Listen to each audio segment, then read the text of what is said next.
Israel सरकार ने घोषणा कर दी है कि ईरान पर हमलों की तैयारी हो चुकी है। इजराइल के डिफेंस मिनिस्टर योव गैलेंट ने एक एयरबेस का दौरा किया और हमलों का ब्लूप्रिंट चुने गए पायलटों की टीम को सौंप दिया। इजराइल का ईरान दहन ऑपरेशन कभी भी शुरू हो सकता है और इस ऑपरेशन में इस्तेमाल होने वाली लॉन्ग रेंज मिसाइलें एयरबेस पहुंच चुकी हैं। ऑपरेशन में इस्तेमाल होने वाले फाइटर जेट फाइनल हो चुके हैं। इजराइल की संभावित टारगेट लिस्ट में इस बार ईरान के परमाणु संयंत्र भी हो सकते हैं। हमारी वर्ल्ड एक्सक्लूसिव रिपोर्ट में देखिए इजराइल के हमले का ब्लूप्रिंट क्या है और कहां-कहां हमले हो सकते हैं।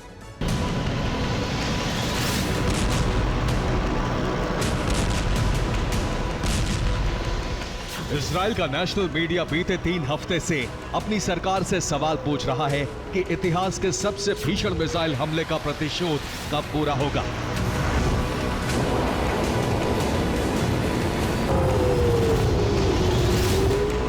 और अब इसकी तैयारी पूरी हो चुकी है। इजराइल के रक्षा मंत्री ने ऐलान कर दिया है कि अब ईरान से बदला लेने का समय आ चुका है और इजराइल की वायुसेना इसकी तैयारी पूरी कर चुकी है।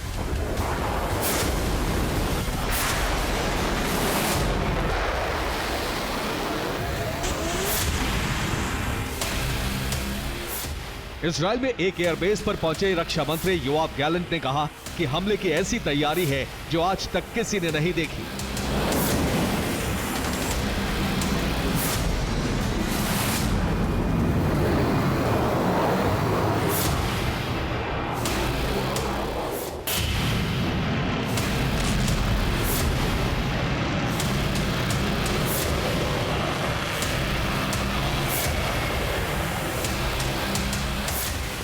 पंद्रह 16 अक्टूबर को होने वाले इजरायली अटैक का प्लान अमेरिका से लीक हो गया और इजरायल को रणनीति परिवर्तन करना पड़ा। अब नया अटैक प्लान तैयार हो चुका है और बहुत जल्द ईरान पर मिसाइलों की बरसात शुरू होने वाली है।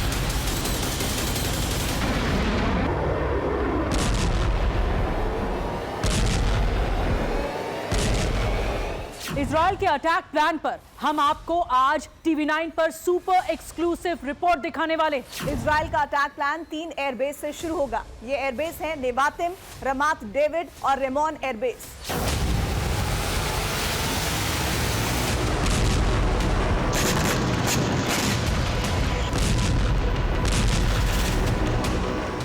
इजरायल के फाइटर जेट्स का बेड़ा तैयार हो चुका है और इनमें लगने वाली मिसाइलें भी तैयार हैं।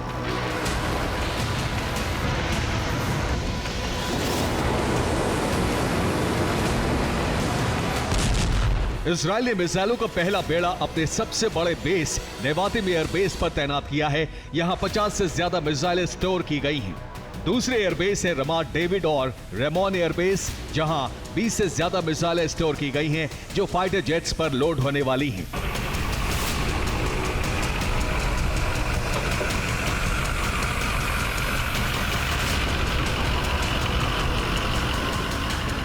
इजरायल ने ईरान पर हमलों के लिए 2 तरह की मिसाइलें तैयार की हैं। पहली मिसाइल है rocks air launched ballistic missile. इसे F-15, F-16 या F-35 तीनों जेट से लॉन्च किया जा सकता है। इसे राफेल ने डिजाइन किया है। यह मिसाइल स्थिर और चलते हुए दोनों टारगेट पर हमला कर सकती है। जीपीएस जैम होने की स्थिति में भी यह सटीक हमला करती है। दूसरी मिसाइल है गोल्डन होराइजन। इस मिसाइल को ब्लू स्पैरो भी कहा जाता है। इसकी रेंज 2000 किलोमीटर तक है।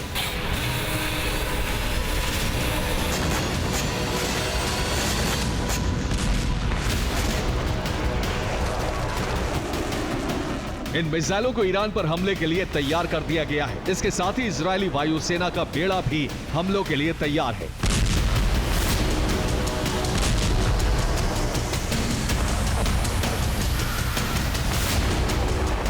हालांकि ये साफ नहीं है कि इजरायल के कितने विमान ऑपरेशन में शामिल होंगे, लेकिन अवैक्स से लेकर जेट्स और मिड एयर रिफ्यूलिंग टैंकरों का अभ्यास पूरा हो चुका है।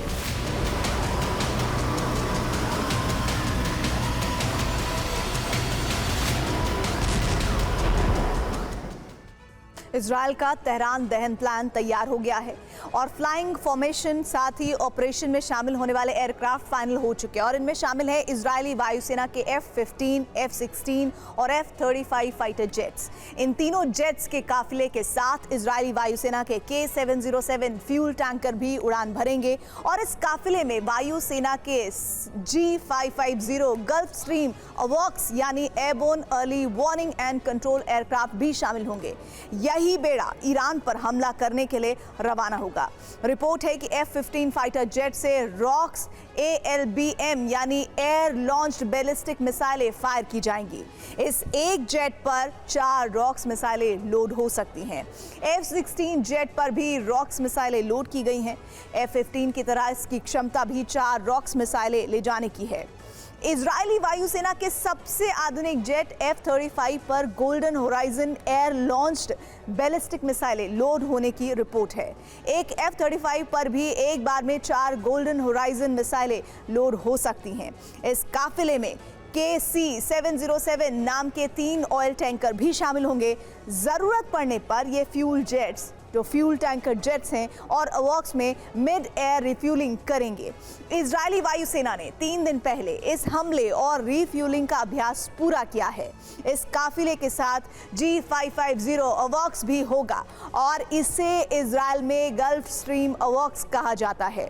ये इजरायली वायुसेना के फाइटर जेट्स को रडार सिग्नल देगा और इसके साथ साथ टारगेट की प्रिसाइज लोकेशन भी एग्जैक्ट लोकेशन भी एयरक्राफ्ट के जरिए से मिलेगी।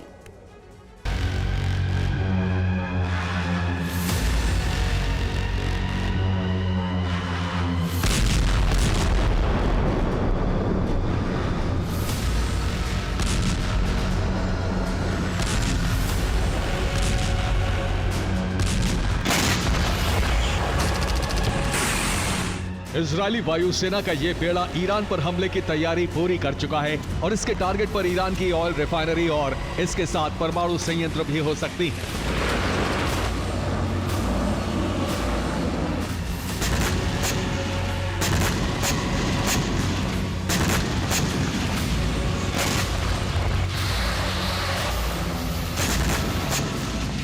इसके संकेत परमाणु संयंत्रों पर सबोटाज हमलों से मिलने लगे हैं।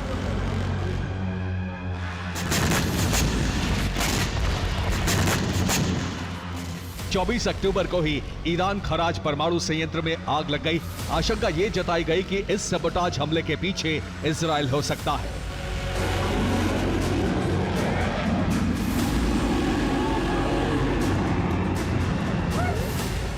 इजराइल के टारगेट पर ईरान के सभी परमाणु संयंत्र हैं। पहला संयंत्र है फार्दो। ये ईरान का न्यूक्लियर एनरिचमेंट प्लांट है। 2009 से ऑपरेशनल है। ये चट्टानों के नीचे बना है। इसकी तेल अवीव से दूरी 1842 किलोमीटर है। इसी तरह अराक न्यूक्लियर रिसर्च सेंटर भी टारगेट पर है, जो 2006 में बनकर तैयार हुआ था।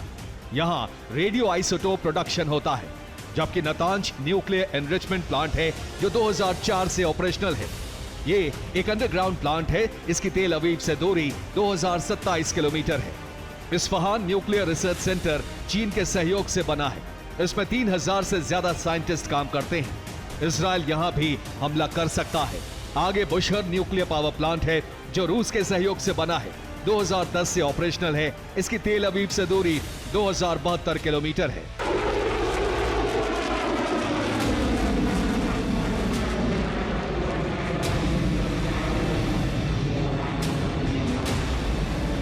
हालांकि ईरान ने कहा है कि वो अपने परमाणु संयंत्रों की सुरक्षा के लिए पूरी तरह तैयार है।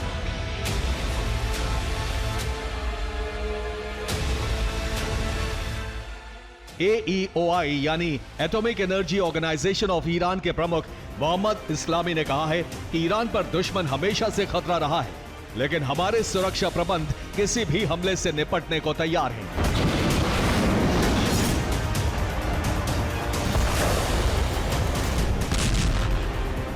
ईरान ने इजराइल को सबसे बड़ी चेतावनी जारी कर दी है। तेहरान में इजरायली बंधकों की तस्वीरों का एक बड़ा पोस्टर चौक पर लगाया गया है। इस पोस्टर पर खून के छींटे दिखाए गए हैं और लिखा गया है कि कोई बंधक जिंदा नहीं लौटेगा। ये सभी हमास की कैद में है। इजराइल हमले की तैयारी कर चुका है और ऐसा होने पर ईरान ने पलटवार के साथ साथ बंधकों के खात्मे की धमकी जारी कर दी है। Bureau report, TV9 Bharatvarsh.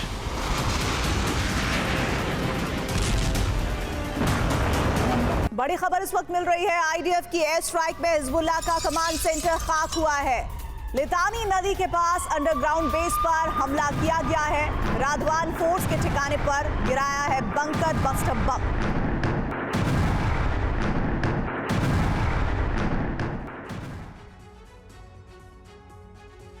Iran से इजराइल का बदला शुरू हो गया है। इजरायली सेना अब हिजबुल्लाह के साथ साथ ईरान को भी जख्म देने लगी है। 24 घंटे के अंदर आईडीएफ ने लेबनान में मौजूद ईरान के ठिकानों पर बमबारी की है। इजरायली सेना ने लेबनान में कुछ ही घंटों के अंदर 32 एयर स्ट्राइक किया और इसके बाद लेबनान की धरती विनाश की बड़ी आग में जलने लगी है। सवाल यह है कि आखिर इजराइल अब लेबनान में मौजूद ईरान के ठिकानों को क्यों टारगेट कर रहा है और इसके पीछे इजराइल की रणनीति क्या है? लेबनान के अंदर ये वज्रपात सिर्फ हिजबुल्लाह पर नहीं हो रहा है, बल्कि ईरान को भी चोट पहुंचाई जा रही है।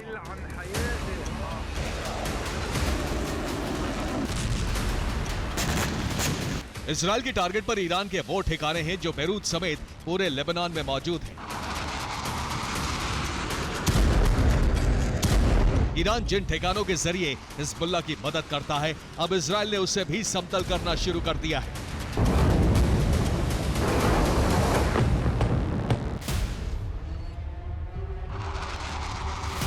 और इस तरह से ईरान पर इजराइल के ओवरसीज हमले शुरू हो गए।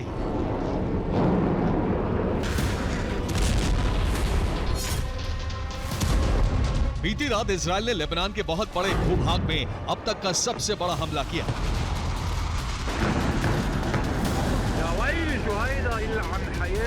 दरअसल कल इजराइल में सिमहत तोरा त्योहार मनाया जा रहा था। हिजबुल्लाह ने इस मौके पर इजराइल पर भीषण हमला किया था। इसके बाद इजराइल ने उन सभी इलाकों को टारगेट किया जहां से रॉकेट और मिसाइलें दागी गई।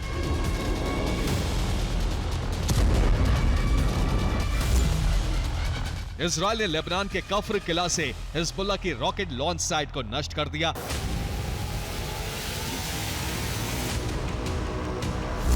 लेबनान के लैलाकी इलाके में आईडीएफ ने 4 बम गिराए। हमले में हिजबुल्लाह के 2 हथियार गोदाम तबाह हो गए।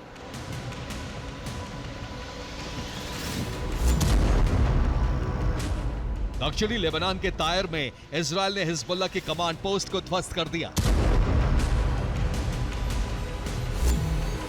तायर में ही इजरायली हमले की वजह से हिजबुल्लाह से जुड़ी कई इमारतें तबाह हो गईं। लेबनान के यारीन में इजराइल ने हिजबुल्लाह के हेडक्वार्टर को तहस नहस कर दिया।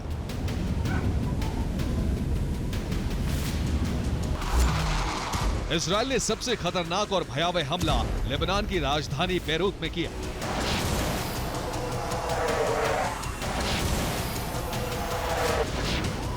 दाहिया में इजराइल ने कुछ ही देर में 17 एयर स्ट्राइक की।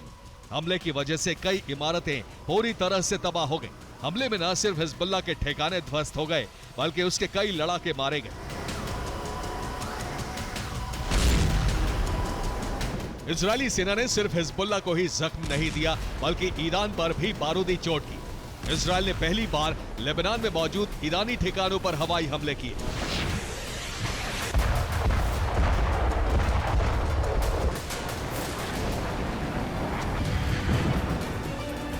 आईडीएफ ने ईरान स्पॉन्सर्ड न्यूज चैनल अल मयादीन के दफ्तर को ध्वस्त कर दिया।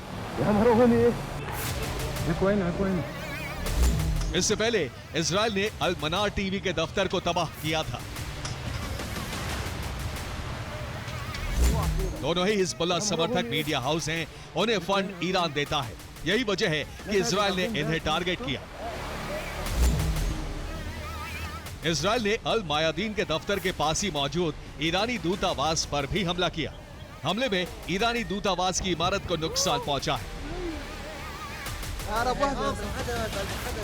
ईरानी ठिकानों को टारगेट कर इजरायल ने अपनी मंशा साफ कर दी है कि अब ना तो ईरान बचेगा और ना ही उसके प्रॉक्सी।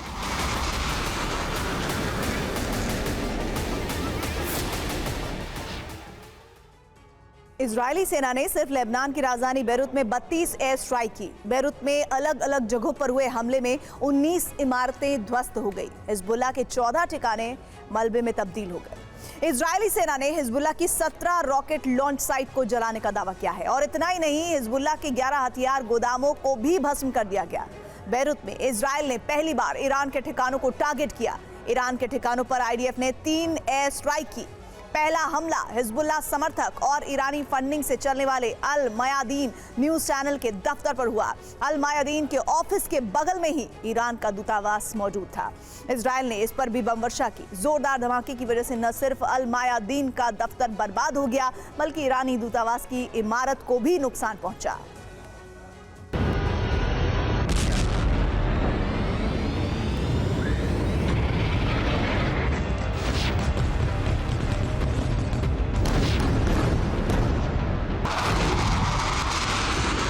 लेबनान में इजरायल ने जबरदस्त बमबारी इसलिए शुरू कर दी है क्योंकि हिजबुल्लाह ने 23 अक्टूबर को इजरायली धरती को पूरी तरह से दहला दिया था।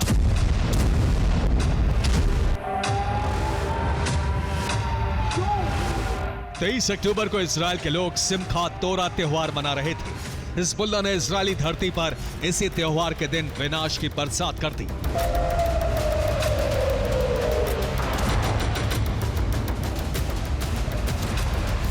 हिजबुल्लाह ने कद्र 2 मिसाइल से गैलिली में इजरायल की 8200 बटालियन के बेस पर हमला किया।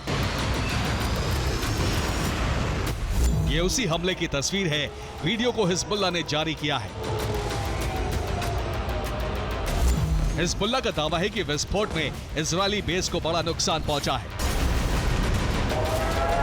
हिजबुल्लाह ने इजरायल में एक के बाद एक 34 राउंड रॉकेट की बरसात की।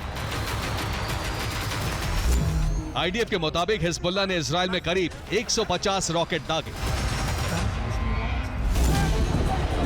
रॉकेट हमले की वजह से तेल अवीव में भी कई धमाके हुए।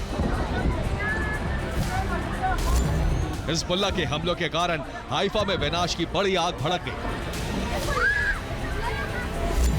किरियत शिमोना में भी हिजबुल्लाह ने इजरायली सेना के ठिकाने को टारगेट किया। हिजबुल्लाह का बारूदी एक्शन यही नहीं रुका, उसने इजरायल के हर्मीज 450 ड्रोन को भी मार गिराया। इजरायल का ड्रोन लेबनान में हमला करने पहुंचा था, लेकिन हिजबुल्लाह ने इस तरह से उसका शिकार कर लिया।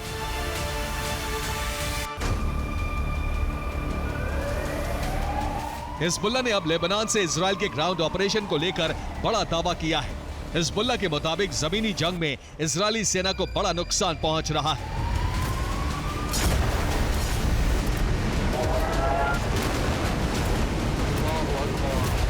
हिजबुल्लाह का दावा है कि उसने इजरायल के 70 सैनिकों का खात्मा कर दिया है। इजरायल के 600 से ज्यादा सैनिक घायल हुए हैं। हिजबुल्लाह ने इजरायल के 28 मरकावा टैंक, 4 सैन्य बुलडोजर, 2 सैन्य वाहन और 4 हर्मीज ड्रोन को तबाह करने की घोषणा की है।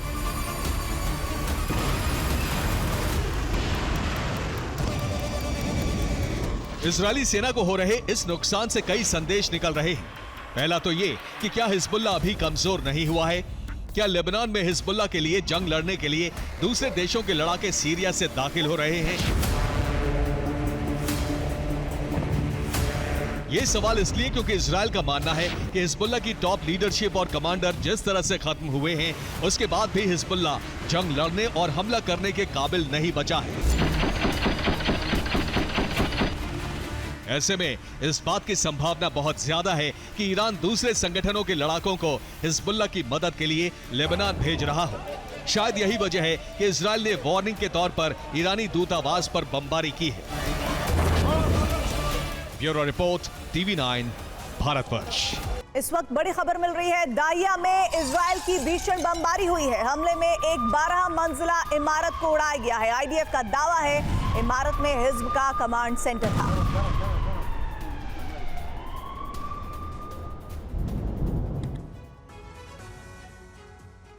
अरब सुलग रहा है। अब यूरोप भी महायुद्ध की आग में झुलस सकता है। नेटो रूस पर हमले की तैयारी में जुट गया है क्योंकि पुतिन के एक फैसले ने नेटो को हमले का मौका दे दिया है। अमेरिका ने सबूत जुटा लिए हैं जिसके दम पर दावा किया गया है कि यूक्रेन में नॉर्थ कोरिया के सैनिक घुस चुके हैं। यानी पुतिन के इशारे पर किम के सैनिक कीव में कोहराम मचाने को तैयार हैं। पुतिन का प्लान है सर्दियों में यूक्रेन सरेंडर कराकर बाल्टिक देशों की तरफ बढ़ा जाए और इसकी कमान नॉर्थ कोरिया की स्पेशल फोर्स को सौंपी गई है। अगर ऐसा हुआ तो नेटो रूस पर हमला कर सकता है। नेटो का यह कदम महायुद्ध की चिंगारी को भड़का सकता है। पुतिन ने इरादा कर लिया है कि विंटर में यूक्रेन का सरेंडर कराना है। इसके लिए पूरी ताकत झोंकी जा रही है।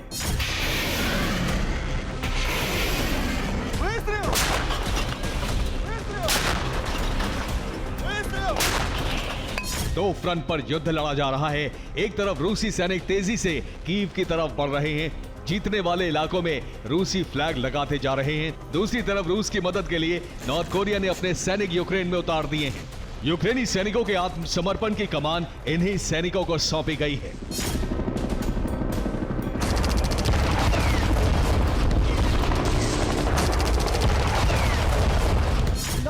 के करीब 15,000 सैनिक यूक्रेन में घुस चुके हैं। खासतौर से सर्दियों में युद्ध लड़ने के लिए उन्हें भेजा गया है।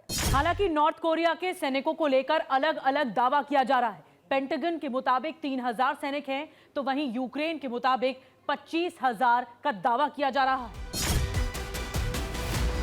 जबकि क्रेमलिन और प्योंगयांग से मिली जानकारी के मुताबिक 3 अलग अलग खेप में 15,000 सैनिक किम ने भेजे हैं, जो सीधे युद्ध में उतर चुके हैं। अब सवाल उठ रहा है कि पुतिन ने सर्दियों में युद्ध लड़ने के लिए किम के सैनिकों को क्यों बुलाया।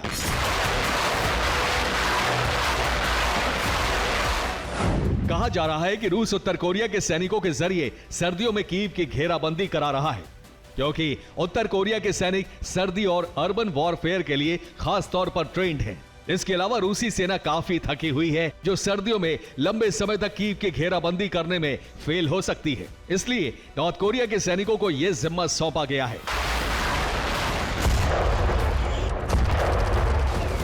और इसके लिए कई टुकड़ियां अलग अलग दिशाओं से कीव की तरफ बढ़ेंगी।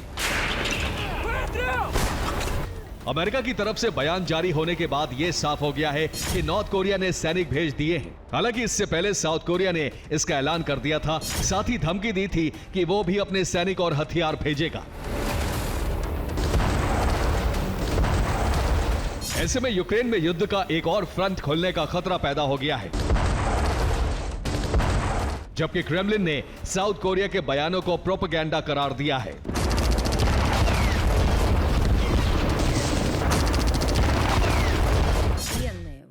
Силы Корейской Народно-Демократической Республики есть. А где они находятся, уточните, пожалуйста, в Пхеньяне. Это их вооруженные силы. अब उत्तर कोरिया के जंग में शामिल होने से नेटो के सीधे तौर पर युद्ध में उतरने का रास्ता साफ हो गया है। रूस यूक्रेन युद्ध में किम की सेना के रूप में एक तीसरे देश की एंट्री हो गई है, जिसके बाद नेटो हमलावर हो गया है। अमेरिका ने बयान देकर यूरोप में नए युद्ध की आशंका को जन्म दे दिया है। जल्द ही नेटो रूस पर एक बड़ा अटैक कर सकता है।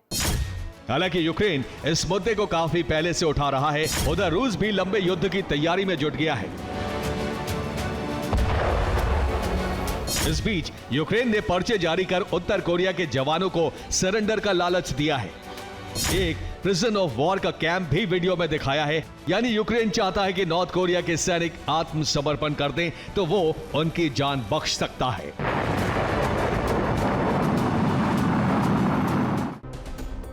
वैसे भी नेटो देश यूक्रेन को लगातार हथियार भेज रहे हैं, जिसके दम पर यूक्रेन ने युद्ध में वापसी की है। सोचिए, जब नेटो खुद जंग में उतर जाएगा तो यूरोप में बारूदी जलजला आना तय है।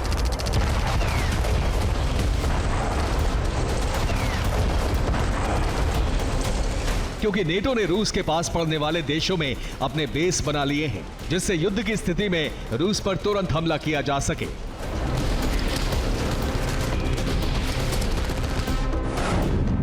Poland, Germany, Finland, Norway, Sweden, Baltic देश, एस्टोनिया, लातविया और लिथुआनिया में नेटो बड़ी तैयारी कर चुका है। यूक्रेन को बचाने के लिए अमेरिका कभी भी नेटो सेना उतार सकता है और नॉर्थ कोरियाई सैनिक यूक्रेन पहुंचने से उसे बहाना भी मिल गया है। यूरोप में परिस्थितियां तेजी से बदल रही हैं। ऑस्ट्रिया ने नॉर्थ कोरिया के राजदूत को नोटिस भेजकर यूक्रेन में सैनिक भेजने की जानकारी मांगी है, जबकि फ्रांस और ब्रिटेन ने एक बार फिर से अपने सैनिक भेजने के लिए कहा है, जबकि साउथ कोरिया ने नॉर्थ कोरिया पर कड़े प्रतिबंध लगाने के लिए कहा है। उधर पेंटागन ने कहा है कि जानकारी जुटाई जा रही है, हर परिस्थिति के लिए अमेरिका तैयार है। इससे पहले यह सामने आया था कि रूस ईरान और नॉर्थ कोरिया से मिले हथियारों का इस्तेमाल युद्ध में कर रहा है। ईरान के शाहिद कामिकाज़े ड्रोन से कई बार कीव पर हमला किया गया, जबकि नॉर्थ कोरिया की मिसाइल KN-23 से भी हमले कर रहा है।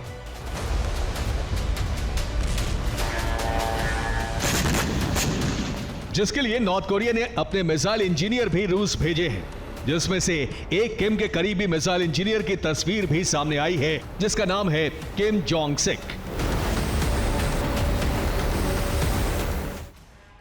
ये सारे सबूत इकट्ठा करके साउथ कोरिया ने अमेरिका को दिए हैं, जिसके बाद यूरोप में बड़े युद्ध का खतरा पैदा हो गया है, क्योंकि अमेरिका ने साफ तौर पर पुष्टि कर दी है कि रूस की तरफ से किम की सेना भी यूक्रेन में घुस चुकी है और कभी भी कीव में कोहराम मचा सकती है।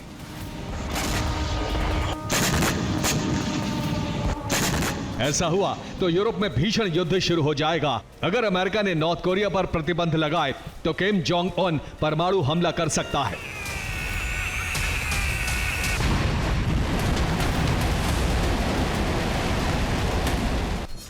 क्योंकि नॉर्थ कोरिया ICBM का टेस्ट कर चुका है और सीक्रेटली परमाणु टेस्ट की तैयारी में जुटा है, जिसमें रूस उसकी मदद कर रहा है।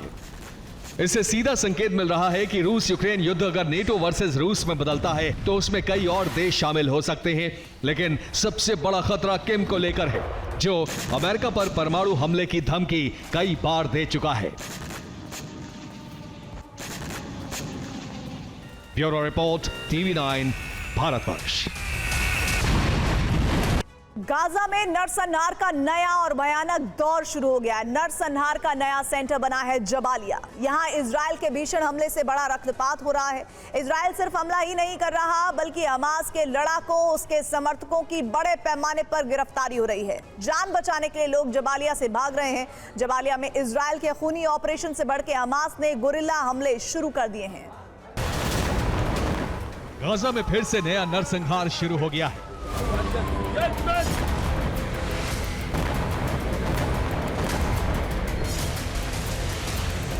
गाजा में इजराइल ने फिर से भीषण हमले शुरू कर दिए हैं।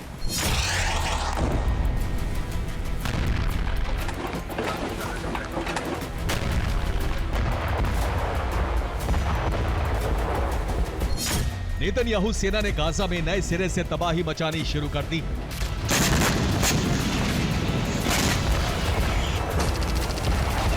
इजराइल के नए अभियान से गाजा में विनाश का भयावह मंजर दिख रहा है।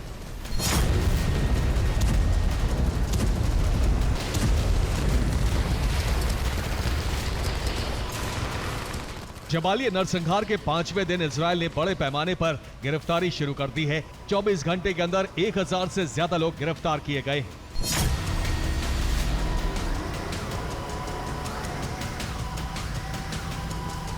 एक तरफ गिरफ्तारी हो रही है तो दूसरी तरफ बड़ी संख्या में सरेंडर हो रहे हैं।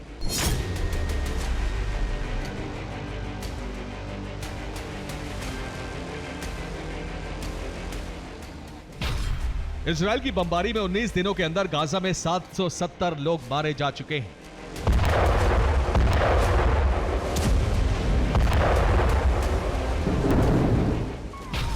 इजरायली सेना ने पूर्वी गाजा में अल जहरा स्कूल पर बमबारी की। हमले में 35 लोग मारे गए।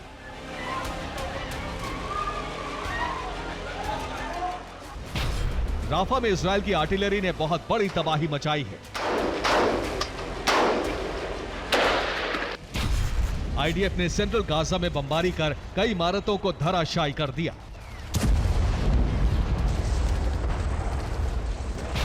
जबालिया में भी इजराइल जबरदस्त ऑपरेशन चला रहा है। इस वजह से लोग जबालिया छोड़कर भाग रहे हैं। स्कूल और रिफ्यूजी कैंप पर हमले के बाद गाजा के साथ साथ दुनिया के कई देश भड़क गए हैं। इजराइल के नए नरसंहार का ग्लोबल विरोध शुरू हो गया है, लेकिन इजराइल का ऑपरेशन गाजा रुकने का नाम नहीं ले रहा है।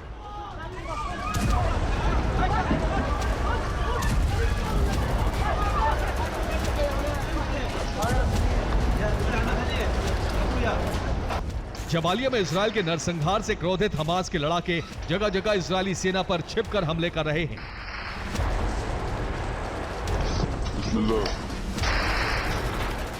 हमास ने एंटी टैंक मिसाइल से हमला कर इजराइल के मरकाबा टैंक को उड़ा दिया। जबालिया कैंप में ही हमास ने आईडीएफ के इंजीनियरिंग यूनिट सफा तवी को खत्म कर दिया। हमास ने नेताजरिम में आईडीएफ के कमांड और कंट्रोल बेस को टारगेट किया।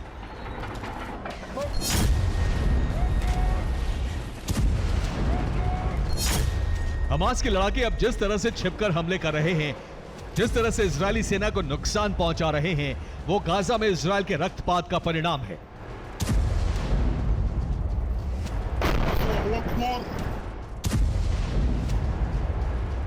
इजराइल के हमले से हमास बहुत कमजोर हो चुका है।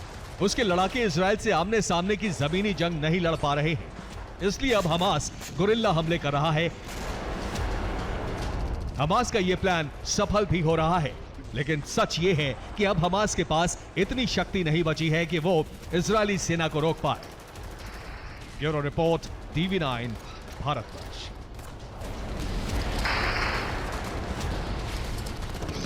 इजराइल ने एक मीडिया चैनल के 6 पत्रकारों को हमास का समर्थक और सदस्य करार दिया। इजराइल का दावा है कि हमास से जुड़े दस्तावेजों की जांच से पत्रकारों का सच सामने आया है। दूसरी तरफ मीडिया हाउस ने इजराइल पर झूठे दावे करने का आरोप लगाया है। मीडिया हाउस का आरोप है कि गाजा में नरसंहार को छिपाने के लिए इजराइल पत्रकारों को भगाने की साजिश रच रहा है। गाजा की इन तस्वीरों को पूरी दुनिया देख रही है।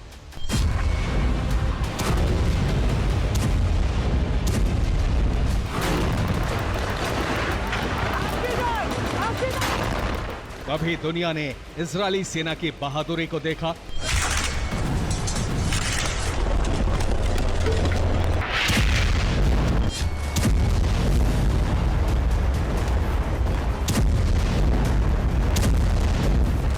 तो कभी हमास के रॉकेट प्रहार को।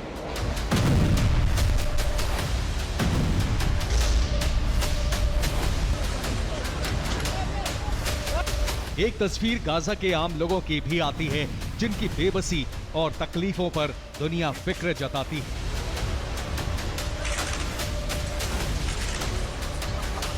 गाजा से आने वाली इन तस्वीरों के 3 बड़े स्रोत हैं।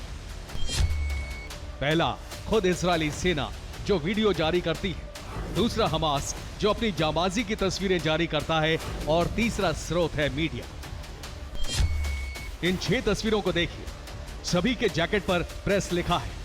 ये सभी एक चैनल के रिपोर्टर हैं, लेकिन इजरायली सेना ने इन सभी पत्रकारों को हमास और इस्लामिक जिहाद का सपोर्टर बताया है।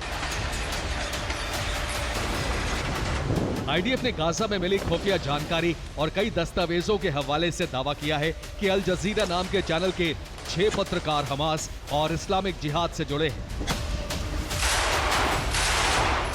इजराइल ने आतंकवादी ट्रेनिंग कोर्स की लिस्ट, फोन डायरेक्टरी और आतंकवादियों के वेतन दस्तावेज को सबूत के तौर पर पेश किया है। इजराइल का आरोप है कि ये सभी पत्रकार हमास की मदद कर रहे थे और बदले में हमास से वेतन भी ले रहे थे।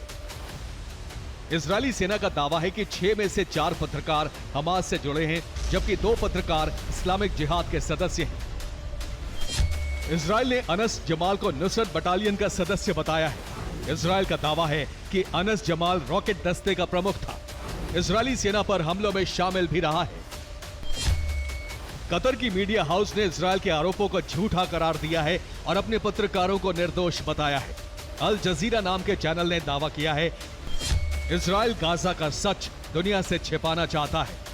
गाजा की तस्वीरों को दुनिया के सामने नहीं आने देना चाहता। इजराइल पत्रकारों को डराकर गाजा से भगाना चाहता है। इजराइल की सेना ने करीब 1 महीने पहले वेस्ट बैंक के रामल्ला में अल जजीरा के ऑफिस पर छापा भी मारा था। इजराइल की सेना ने चैनल के दफ्तर को 45 दिनों तक बंद करवा दिया था। इजराइल में अल जजीरा चैनल को बैन कर दिया गया था।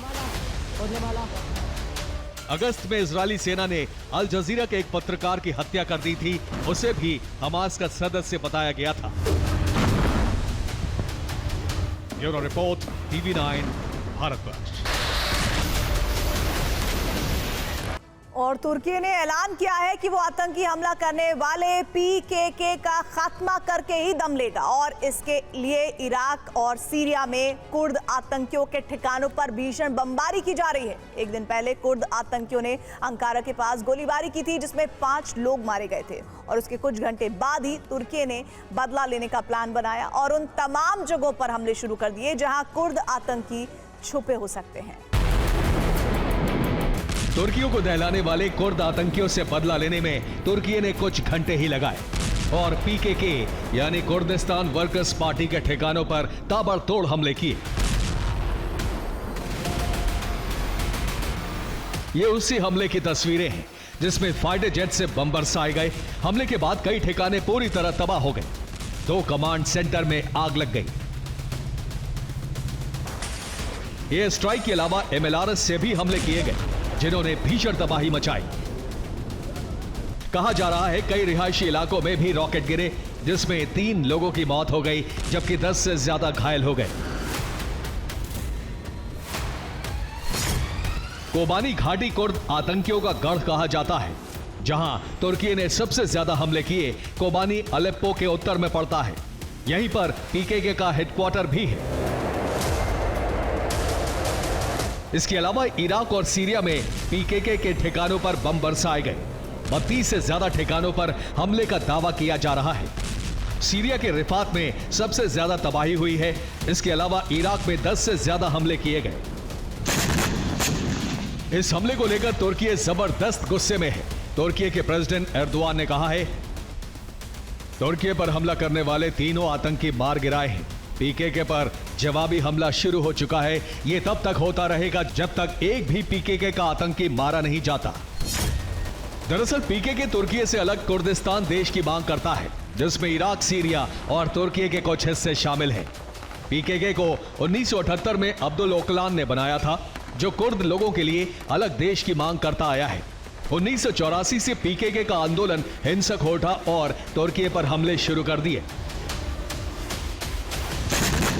उसके बाद से तुर्की ने PKK को आतंकी संगठन घोषित कर दिया और 20% कुर्द आबादी को हाशिए पर डाल दिया, जिसका बदला लेने के लिए कुर्द आतंकी इसी तरह के हमले कई बार कर चुके हैं।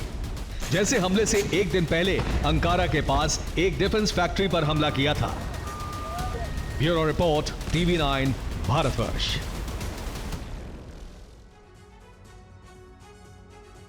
बड़ी खबर इस वक्त, इजराइल में हिजबुल्लाह का बड़ा मिसाइल अटैक। तेल अवीव में कदर 2 मिसाइल से हमला हुआ है। इजरायली बेस पर हमले का वीडियो जारी किया गया है।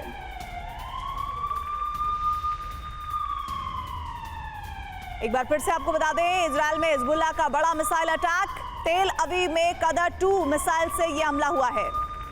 एक और बड़ी खबर आ रही है दाहिया से, जहां दाहिया में इजराइल की भीषण बमबारी हुई है। हमले में एक 12 मंजिला इमारत को उड़ा दिया गया है।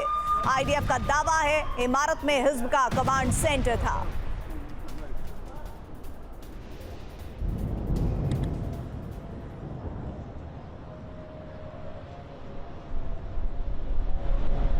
तो ये तस्वीरें आप देख रहे हैं दाहिया की। दाहिया में इजराइल की भीषण बमबारी हुई है और हमले में ये 12 मंजिला इमारत से निकलता हुआ धुआं जिसे उड़ा दिया गया है। IDF का दावा है इमारत में हिज्ब का कमांड सेंटर था।